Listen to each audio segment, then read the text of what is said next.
Stories about petty revenge. Story 1. This is my freelance revenge story that happened about 8 years ago, and it was one of the first times I was ghosted without pay. I created a landing page for her elven symbol jewelry store, a bunch of esoteric BS, but I was young and trying to break into copywriting, so I took any deal I could. We agreed on a pure performance deal, so I got nothing up front, but we settled on a 5% performance fee. Her WordPress store was really small, and I was aiming to get $300 to $800 out of it. But honestly, at some level, I would have been happy to just do it for practice and my portfolio. Long story short, I wrote the landing page and built it inside her WordPress site.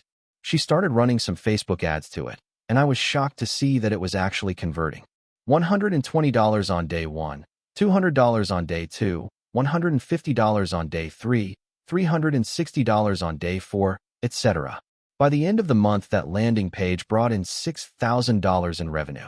I honestly thought I struck gold. $300 in royalties in the first month? I was going to make bank from 2 days of work. Well, predictably, she disappeared the moment I mentioned first invoice. 3 months go by? Nothing. No replies to emails. Calls go unanswered. She's still running ads. I can see all the sales coming in because I still have access to her website. Then out of nowhere, I get a panicked message. My site is down. Are you doing this? Please stop. Now, I had nothing to do with her store going down. Probably just her cheap hosting. But after being ghosted for months while she made thousands off my work, I knew this could be my one and only shot at getting paid. So I decided to play along. But I had to be careful. I couldn't just admit in writing that I'm the hacker and threaten her to pay up. What if she went to the police and showed them the messages? No, I knew I had to make her think I was, but not admit to anything at the same time. So I replied, "Sorry, but I'm not going to talk to you until you pay me what you owe me." This turned out to be the perfect level of vague. I never said I hacked her site. I never threatened to keep it down. I just looked suspicious AF. She immediately called me and asked me what I want. I told her I still have access to her website and Google Analytics. I can see what she made off of the landing page, and that I want what we agreed on, 5% of sales from that landing page. It ended up being just shy of $1,500. She said she'll take care of it. We got off the call. I sent her the final invoice, and she wired the money immediately. She then messaged me with a payment confirmation from her bank and asked me to enable her website. It worked. I was shaking when I typed back this reply. I had nothing to do with your website crashing. You should talk to your hosting provider. I never heard from her again. Story 2.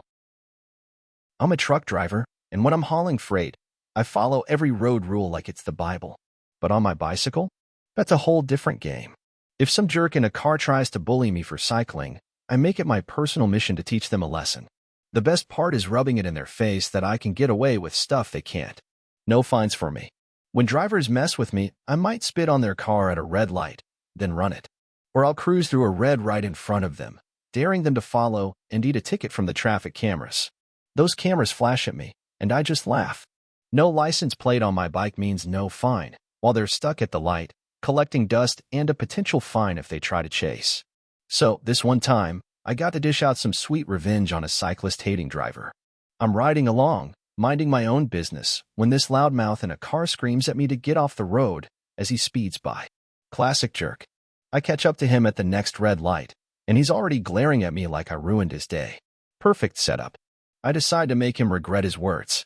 When the light turns green, I roll my bike right in front of his car and plant myself there, blocking him just enough so he can't move. The whole green light cycle, he's stuck behind me, unable to go anywhere. Cars behind him start laying on their horns, beeping like crazy, screaming for him to move, but I hold my ground, not letting him budge an inch. He's losing it, slamming his steering wheel, while the chorus of horns behind him gets louder. The light turns red again, and this guy is beyond pissed. The cars behind are still beeping, probably thinking he's just an idiot who can't drive. He starts opening his car door, looking like he's about to get out and come at me. That's when I kick it up a notch. I flash him a big grin, then blast through the red light on my bike. The traffic camera flashes twice, catching me, but I don't care. No license plate, no fine, no problem. I turn back and laugh right at the guy, who's now red-faced and screaming from his car, stuck with a bunch of angry drivers behind him. I even give the camera a little wave because it's not snitching on me. This dude had to sit through a green light, miss his chance to go, take a symphony of horns from the cars behind, and then watch me ride off scot-free while he's trapped at the red. As I pedaled away, I could still hear the horns and his yelling, but I was gone. Next time, maybe he'll think twice before yelling at a cyclist to get off the road. Mess with me on my bike, and I'll make you regret it in the most infuriating way possible. Story 3. Back when I was at college, I used to have a roommate who would start arranging her plates and forks and other stuff right when I wanted to sleep. I confronted her a few times and reminded her that I'm only asleep 8 hours, tops. Can she seriously not do it another time? It makes a lot of noise, especially since she is apparently unable to arrange those without dropping some on the table, and why do they even need to be arranged each night? She got upset and snapped at me that it's not her fault, and people are allowed to drop stuff accidentally, and she is not doing it on purpose. I said, okay then. If this is what you want, from now on we can drop stuff accidentally.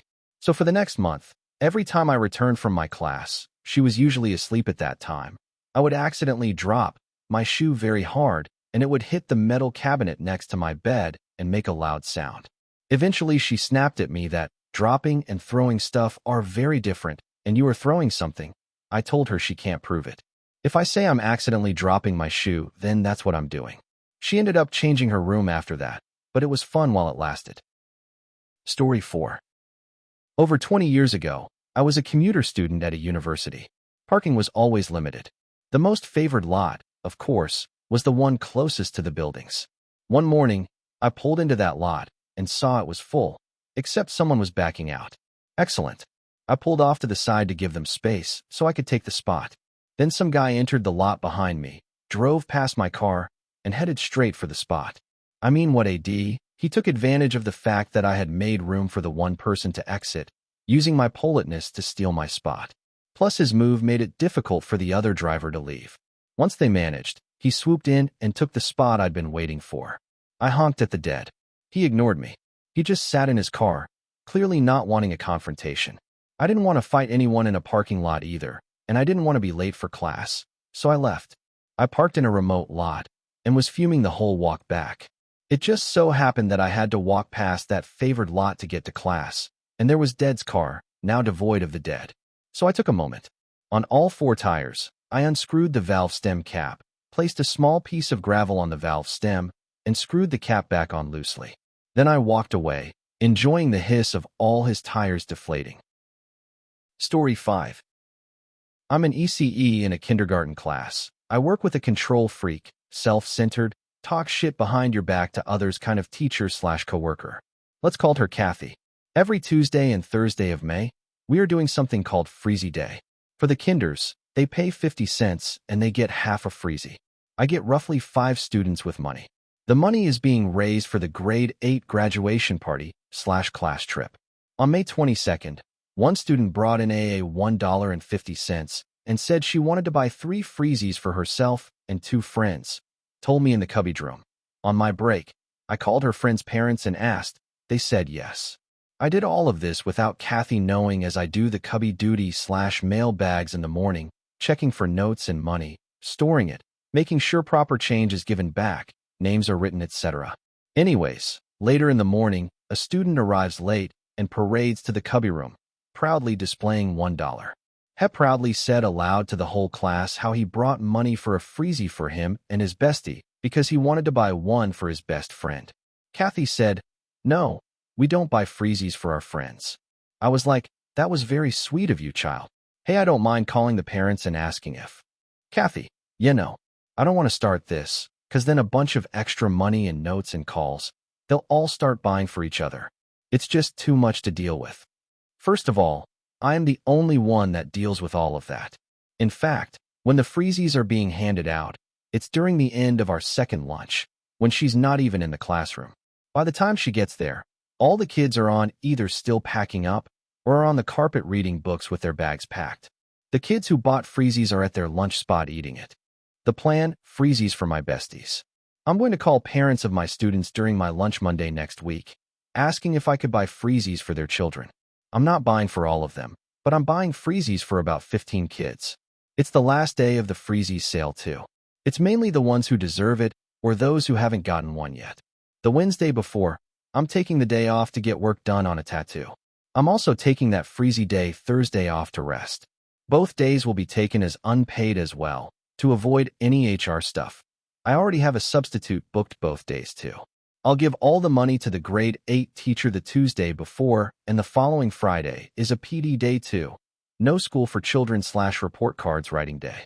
Although the substitute will have to do the hard work, a bunch of kids will have freezies after second lunch during literacy. Kathy's routine and feeling of control will be completely taken off course, and she'll have a bunch of sugar-high children. My point here, the thing that pissed me off, is this money is being raised for the grade 8s. It's for them and their graduation. The children wanted to buy for their friends and was showing kindness. And she had nothing to do with the freezies. All the work was done by me. And yes, my one student did buy for her 2 friends. I sat with them at second lunch and said not to say anything out loud. They saw what happened to other child, and I wanted them all to get the freezies. They understood the assignment. The side-eye game to each other was epic. Happy Thursday, Kathy. Deal with it. Story 6. 7 years ago, I needed cash for a new graphics card. I was just a teenager back then. I had worked with my aunt before, but her place was about 40 minutes away, so I decided to look for something local. Then I found a job posting just a couple blocks from my house, night shift clerk at a convenience store. It paid a few bucks above minimum wage. I applied, got a text back, and went in for an interview. The interview went well, until the end. The manager said she wanted to be clear because a lot of people had quit over pay misunderstandings. Then she hit me with this. For the first month, I'd be paid half of minimum wage. After that, I'd get minimum wage for another 2 months, and then I'd finally get the rate from the job listing. I was stunned and abhor, but I played it cool and acted like I was totally fine with it. She was so happy, going on about how young people these days don't want to work, but I was different. And yeah, I was different, all right. A few days later, they told me I got the job. I was added to the Kakao Talk group chat with all the clerks and the manager. They made a schedule to cover the 24-hour shifts. Then the manager sent a message saying my first 4 hours wouldn't be paid because it was training. At this point, I wasn't even mad anymore. I was just amazed at how malpracticed this whole thing was. So when the day came, I just didn't show up. 1 minute before my shift, I left the group chat and blocked everyone. About 20 minutes later, I got a call from what I assume was the manager's husband, asking if I was coming in. I told him something along of, "Nah, I'm not interested in working for half pay. Good luck though. You guys gonna need it." She was livid, screaming on the phone, yelling about how people like me make her hate youngs. I'm guessing someone had to cover my shift, unfortunately. But I guess that was the final straw, because later that few day, I saw both the morning and graveyard shifts posted again on the same job site for that same business. So yeah, I didn't even have to do anything big. Just dipped. And it made people quit. It exposed a manager who refused to pay fair, legal wages. Story 7. We were never friends. Just the kind of classmates who sat near each other, swapped jokes when it suited her, and ignored each other the rest of the time. One day in class, I said something dumb, not even trying to be funny, just honest, and she saw an opening. Loud voice, smug grin, whole class watching. Oh my God, are you actually that stupid? Laughter. Attention. Teacher didn't even check it. I just laughed it off. But inside, that stung. You know when you replay something later and think, I should have said something back? I didn't. Instead, I waited. Couple weeks later, we had a group project. She ended up in mine, not her first choice. She didn't do much, but she thought she could still coast off the work. So when it came time to present, I gave the teacher the version I finished without her part in it. Told him she didn't contribute. Gave proof. She looked confused when she didn't get called up. More confused when she got marked separately. And probably the most confused when she asked if I said anything and I just said, "Didn't think you wanted my input. You said I was stupid, remember?" I didn't make a scene. Didn't raise my voice. But I still heard someone go damn from the back of the room. She never spoke to me again. Story 8. So I was pulling into a large shopping center's parking lot. I line up to back into a spot, but another car pulls in first. No big deal. I adjusted my angle and parked in a space between that car and a small SUV. As I open the door, the SUV driver's window goes down, and this lady starts freaking out because I parked right next to her. I was caught quite off guard, to say the least. I thought maybe she knew me and it was a joke, but nope, she was genuinely pissed off. There are so many other open spots, why did you have to park right next to me? There was plenty of space between our cars, but she was absolutely beside herself. Mind you, I was already in a bit of a mood and had no desire to deal with this loony's nonsense, but I was also strangely fascinated. So I decided an appropriate response was in order. I'm here to pick up a prescription for my son who was in a car accident and might never walk again. Do you want to trade thing problems? I even managed a slight catch in my voice without so much as thinking about it. Okay, that was a lie. I'm not talking little white lie, embellishment, stretching the truth, or anything of that nature. It was a flat-out, bold-faced, extra-in purgatory level of complete and total fallacy. I was actually there to pick up a gift card for my son who was not just in a car accident and plays flag football in a local adult league. I generally don't make this practice a habit, but the look of abject horror on her face as she sped away made it all worthwhile. I'm just glad she was alone in the car. Story 9. Don't know if this is common in other places, but this happens semi-often in my city. People are quite irrationally germophobic here, but it doesn't excuse their entitlement. For lifts with only 2 floors here, often the first person in line will just get on without pressing a button, comfortable in knowing that everyone is headed to the same destination. I consider it the responsibility of every person to select their own destination, rather than expect the servants behind them to dirty their hands. By that logic, the duty should always fall on the first person.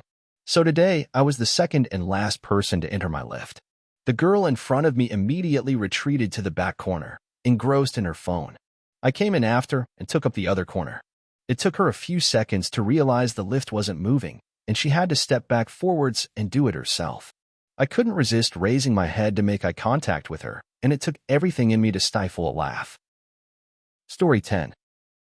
In around 2019, I had a friend coming to visit for Paddy's Day. Now I'm Irish, but he's actually from Hong Kong. Given that I'm local, I said I'd take care of booking accommodation, etc. I went on, and of course, as usual, everything was like $50,000. Welcome to Dublin. Obviously, things were maxed out due to it being Paddy's weekend. But I found one spot in Blackrock, which isn't in the city center, but is only a few stops away on the DART, Dublin Area Rapid Transit, that was going for €68 per night. I booked it right then and there.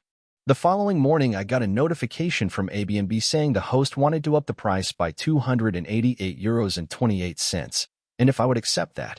I clicked no and figured, hey, he's already accepted our booking. I don't have to say yes to this. I waited the few weeks until the weekend in question, and then it came. My friend landed at Dublin Airport, we made our way to Blackrock, got to the door, rang the doorbell, and nothing. There was no car in the driveway, nobody was home. We hung around for 40 minutes until the host arrived, and he wouldn't even look us in the eye. I said, hi, we've a booking to stay here this weekend? And he mumbled something about how no one was staying there, sorry, and he went inside. Well, I got straight on to Airbnb. They offered us our money back, and I said, no, that's not good enough. Everywhere else is $50,000, what are we going to do with €68? So they offered us double, and I still said no, we need a place to stay. So they booked us into a lovely house elsewhere that was closer to the city center. But that's not all. I made an official complaint about the host and how he screwed us over, and they booted him off the app. For trying to fleece a couple of 20-something lads, he had to stop renting his place out entirely.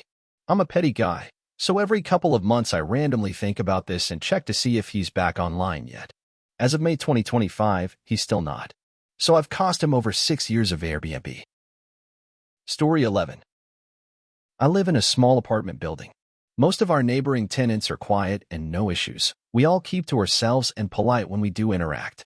Tenants in one unit are a bit annoying. Loud till late at night, sometimes yelling/arguing. Some are guys in early 20s that often have other friends over and smoke at their back door. We just kinda ignored it. Until I had ordered package costing about $300. We never had issues with stealing packages, so I didn't think anything of having it shipped here. It was delivered and I had received a picture of the drop-off location. It was right at that tenant's back door. Mind you, I went to check as soon as I received the delivered notification, about 30 minutes after posted time. It wasn't there. I went to their door and asked them if they had seen it. They said no, but when one asked me what it was before I could even say another tenant there let slip what it was. I acted like I believed them and left. I called the cops because it was obvious they had it. Thankfully, the cops got it back for me. I think I might have scared the tenants a bit thinking I wasn't going to do anything. I chose not to press charges as it would be a pain for likely only a fine. Instead, I reached out to the landlord and made him aware of everything that happened and past annoyances too. He is now starting to build case for eviction, and I can't wait to have them out. Update. There might have been other pre-existing issues I wasn't aware of because just over 24 hours later they are moving out.